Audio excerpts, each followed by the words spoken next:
nous sommes de retour sur Direct Investisseur en compagnie de Marc Daguerre, fondateur de Daguerre Trading. Bonjour Marc. Bonjour Antoine. Bonjour Marc. Alors on va parler des indices ensemble. On a tout d'abord, avant de commencer par les indices américains, parce que c'est vrai qu'on a une belle performance des indices américains, le CAC là, qui baisse ce matin. On vous avait tout à l'heure à 9 h, vous disiez que ça allait être un petit peu, sûrement avoir un début en baisse et puis après peut-être un retour de la hausse.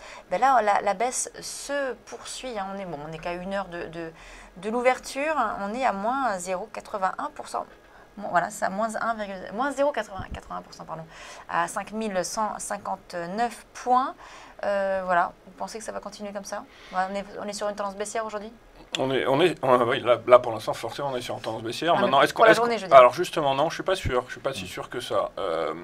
Qu'est-ce qu'il va falloir surveiller aujourd'hui?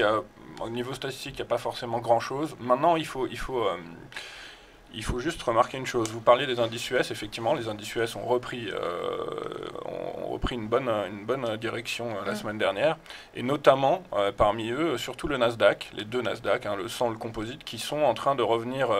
Pour l'un, le composite, il est vraiment sur des plus hauts, ce qu'on appelle des plus hauts historiques maintenant, puisqu'il est repassé au-dessus des 5000, alors que le Nasdaq 100, lui, est en train de s'en rapprocher. Mais avec des configurations techniques qui sont, pour moi, très positives. Aujourd'hui, on commence à avoir cette semaine des publications de résultats de premier trimestre. Et on a une valeur, la valeur clé irrésistible dans le monde qui est Apple, qui va publier notamment. Donc Apple fait effectivement pour l'instant toujours partie du Nasdaq et pèse dans le Nasdaq. Donc tout ça pourrait éventuellement redonner par la suite un petit coup de peps au CAC, en mettant toujours en bémol ce qui peut se passer avec l'Eurogroupe, la Grèce, etc. Ça, c'est la tension permanente de toute façon depuis plusieurs semaines. Alors, c'est vrai qu'Apple, d'ailleurs, est rentré il n'y a pas longtemps dans le Dow Jones, donc elle est dans les deux indices. C'est pour ça que je disais ça. Et c'est vrai que Nasdaq, donc la semaine dernière, a fait un plus haut depuis 15 ans à 5100 points. Et le CAC 40 ce matin, donc pour corroborer ce que vous dites, est en train de remonter, puisqu'on a fait un point bas à 5135, on vient de reprendre 25 points dans la foulée, donc on a déjà de la volatilité, ce qui confirme la semaine dernière également niveau de volatilité assez élevé. Et donc ce matin, on reprend 25 points sur les plus bas, donc on pourrait pourquoi pas revenir à l'équilibre. On l'a déjà fait la semaine dernière. Sans doute que des gens, les intradéistes là se disent qu'on est dans un petit canal de consolidation, et quand on arrive, comme l'a dit Julien ce matin, sur la borne inférieure du canal, certains peut-être en profitent pour rentrer à nouveau et racheter un peu plus bas et font remonter le CAC sans que ce soit pour l'instant. Donc toujours cette espèce de canal à surveiller, et en attente d'une nouvelle sans doute qui pourrait permettre de passer à l'accélération dans un sens ou dans l'autre. Donc une nouvelle soit négative qui viendrait de la Grèce qui ferait baisser le CAC, ou alors peut-être au contraire une nouvelle positive de la Grèce avec de bons résultats d'entreprise pourrait faire remonter. Dans ce contexte, donc toujours incertain, on l'a bien compris, mais avec toujours ce maintien de la tendance haussière, qu'est-ce que vous recommandez vous actuellement comme type d'actif? Pour l'instant, ce qui est très intéressant, c'est qu'on rentre dans une phase de trading qui peut pour nous être sur ce que j'appelle du swing trading à plusieurs jours, du trading au cas par cas. C'est-à-dire qu'il faut bien lorgner chaque valeur. Et là, j'ai regardé, parce qu'elle est en train de se performer aujourd'hui, j'ai regardé Arcelor. Arcelor, c'est une valeur que je surveille depuis un moment, et si on peut voir le graphique avec Antoine, je vais vous dire pourquoi. Parce que voilà, si on prend le graphique sur du plus long terme, on va voir qu'Arcelor était sorti à un moment d'un très large triangle de consolidation, et là, si on traçait une oblique qui passait par les plus hauts, on voit que on se rapproche d'un niveau qui est vraisemblablement à peu près autour un peu en dessous des 11 euros, qui est un niveau assez clé, c'est-à-dire que c'est un niveau, si on arrive à dépasser ce niveau, je pense que Arcelor peut remonter très haut derrière, c'est-à-dire peut aller entre 15 et 20 euros assez facilement. C'est une valeur que je surveille et qui est dans notre shortlist de valeurs à éventuellement acheter sur des passages d'un niveau pareil. Ça, c'est sur le CAC. Sinon, j'ai regardé aussi un peu les métaux. Alors juste pour revenir sur Arcelor, vous avez un objectif là par exemple sur le titre si on passe au-dessus des 10,85-90, je pense qu'on peut arriver sur les 15 euros. Voilà. Ça, c'est à moyen Dans terme. un premier temps, ouais. Et même à plus long terme, je pense qu'on peut arriver, alors évidemment, sauf cas de retournement majeur de la bourse en général, hein, ça de toute façon c'est typique, à ce moment-là tout le monde baisse en même temps, mais si jamais la hausse devait se maintenir, globalement, je pense que sur Arcelor, on peut aller à 15 à moyen terme, voire à 20 euros même. C'est vrai que Arcelor est la plus forte performance du CAC ce matin. Ouais.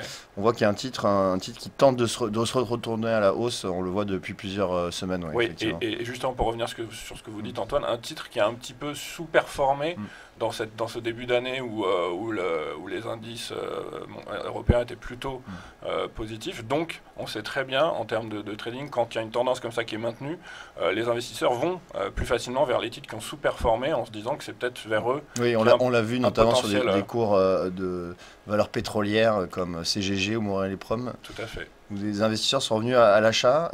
Vous suivez également les métaux? Oui. Métaux de base? Oui, alors les métaux de base. Alors il y a deux métaux que j'ai regardés ce matin. Alors évidemment, il y a toujours l'or et l'argent sur lesquels on avait dit qu'on pouvait éventuellement attendre des plus bas. J'ai regardé le platine ce matin, qui est quand même aussi un métal précieux. Et le platine, qu'est-ce qu'on voit sur le platine? On voit qu'on a on a eu avec ces derniers jours une baisse qui s'est maintenue, et donc on est en train d'enfoncer certains supports, même des retracements de long terme, qui font que c'est un métal sur lequel je garde un biais baissier dans les semaines, voire les mois à venir. Voilà, la tendance baissière c'est un petit peu marquée. À chaque fois qu'on a des petites tentatives de rebond, on voit qu'ils sont très vite effacés, et on reste régulièrement sous des résistances qui viennent s'inscrire les unes après les autres. Donc là, on va certainement aller sur les $1000, et puis vraisemblablement, je pense qu'il y a de grands risques, entre guillemets, qu'on descende plus bas par la suite. Ouais, donc là, vous êtes sur une tendance baissière sur le platine. Absolument. Alors, je reviens, vous parliez du pétrole tout à l'heure. Oui. Je rappelle que vous êtes un des rares intervenants à nous dire depuis plusieurs mois oui, tout à fait. que vous voyez le pétrole à $35. J'ai fait mon mea culpa sur le rebond actuel. Tout à fait. Donc là, on a un petit rebond, en effet, on est remonté. Vous maintenez quand même ce scénario? Eh ben, étrangement, oui. Oui, je me mouille jusqu'au bout. Alors évidemment, je fais mon mea culpa, c'est-à-dire que je ne m'attendais pas à ce que le rebond prenne autant d'ampleur. Maintenant, j'ai toujours dit qu'au vu de la baisse qui a eu lieu depuis l'été 2014, on est largement dans on peut toujours être dans ce qu'on appelle un rebond technique. Et pour être très précis avec vous maintenant, parce qu'il faut quand même aussi, quand je me mouille, il faut aussi donner des zones. Là, j'ai un objectif entre 70 et max, grand max 77. Enfin, grand max $77, ça correspond au retracement de Fibonacci de 38,2%. Sur le Brent? Oui, sur le Brent, pardon. Tout à fait, oui, je regarde surtout le Brent plus que le WTI. Mais bon, les deux sont évidemment très corrélés. Donc je pense que si on arrive dans cette zone, je commencerai à faire attention éventuellement. C'est-à-dire que le scénario d'un trader là aujourd'hui, c'est attendre d'être dans la zone et voir sur les moindres signaux de faiblesse, de voir éventuellement de se repositionner à la baisse. Mais on n'en est pas encore là. Mais pour l'instant, pour répondre à votre question, oui, j'ai eu tort sur la baisse immédiate, mais pour l'instant, je maintiens mes objectifs qui seraient en tout cas sous les $40. Donc là, à court terme, on peut aller à 77, hein, c'est ça? Entre 70, moi mon objectif premier c'est 70, c'est-à-dire qu'en gros autour des 70 je rentrerai à la baisse avec un stop vers les 77 plutôt. C'est plutôt comme ça que je la jouerai. Et ensuite, une fois qu'on est aux 70, on pourrait revenir donc vers les 35. Oui, absolument. Alors, la zone des 35, c'était sur le WTI. Hein, c'était sur le WTI. Brent, il me semble, non? En tout cas, elles sont pas très. Oui, c'est-à-dire qu'il y a à peu près $8 d'écart entre les deux. Ouais, une quarantaine sur le Brent et 35 sur le WTI. Mais en tout cas, on verra où est-ce qu'on en sera d'ici là. Tout à fait.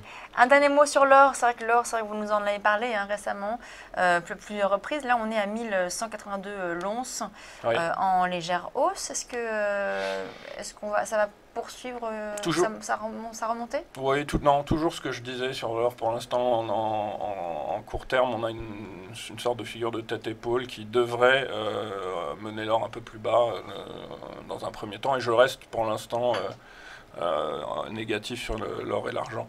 Bon, encore une fois, ça reste la contre-tendance des indices. Hein. Si jamais les indices devaient vraiment corriger, peut-être qu'on viendrait se réfugier sur l'or. Une dernière chose avant de vous quitter, le Nikkei aussi a fait une clôture au-dessus des 20 000. C'est quand même quelque chose, on en parlait régulièrement. En dessous des 20 000. Non, Ce matin. Ah, ce matin, oui. Oui. Mais la semaine dernière, en fin de semaine dernière, il a clôturé au-dessus des 20 000, ce qui n'était pas arrivé depuis assez longtemps. Et du coup, ces 20 000 points sont plus aujourd'hui une résistance qui n'a pas été franchie, en fait, c'est ce que je voulais dire. Donc, je pense, je maintiens toujours un biais assez fortement bullish haussier sur l'indice japonais. Voilà. Dernier mot sur le DAX, c'est vrai ce matin, je recevais deux intervenantes, Valérie Castaldi et également Véronique Riche-Flores, qui toutes les deux m'ont dit attention au DAX. C'est lui qui va nous donner finalement le signal, savoir si on aura une consolidation ou voire même une correction sur l'indice européen. C'est vrai qu'il faut le surveiller de près, ce DAX. Il sous-performe actuellement le CAC. Oui. Est-ce que vous avez une perspective sur cet indice ? Alors le DAX, évidemment, ça reste l'indice référent européen. L'Allemagne étant toujours le moteur de l'Europe, en tout cas de la zone euro, c'est un indice qu'il faut surveiller. Et c'est un indice qui, effectivement, et d'autant plus aujourd'hui, sous les feux de la rampe, parce que l'Allemagne est quand même, quelque part, étant le moteur de l'Europe, c'est certainement elle qui est le plus affectée par ce qui se pourrait se passer par la Grèce. Qui se pourrait se passer du côté de la Grèce. Donc oui, je suis tout à fait d'accord avec mes collègues, c'est un indice qu'il faut surveiller. Oui, il est en train de corriger ces derniers jours, et forcément, puisque dès que la Grèce pointe son nez, c'est un indice qui va souffrir plus que les autres. Maintenant, j'ai rien qui me fait croire qu'on est sur une zone de retournement sur cet indice. Mais une correction de quelques jours peut avoir lieu. Absolument. Merci Marc Daguerre, fondateur de Daguerre Trading. On passe à la suite de Direct Investisseur. On reçoit dans quelques secondes Stéphane Solutoyer tout de suite.